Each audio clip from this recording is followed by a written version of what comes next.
Alright, I have looked and I have looked for fishing rod hangers to hang my poles up on the pontoon to get them out of the way.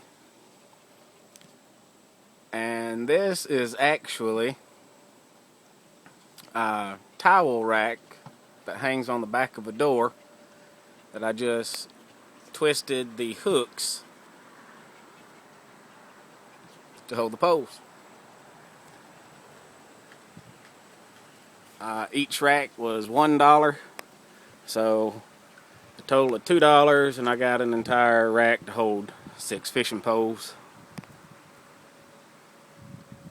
The only other racks I really found for something like this was at the Bass Pro Shop, and it started at about $20, and all it was a strap that you would strap the poles to.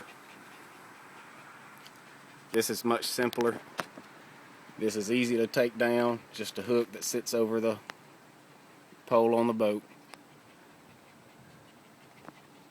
So there you have it. Fishing rod holder for $2. Holds 6 poles.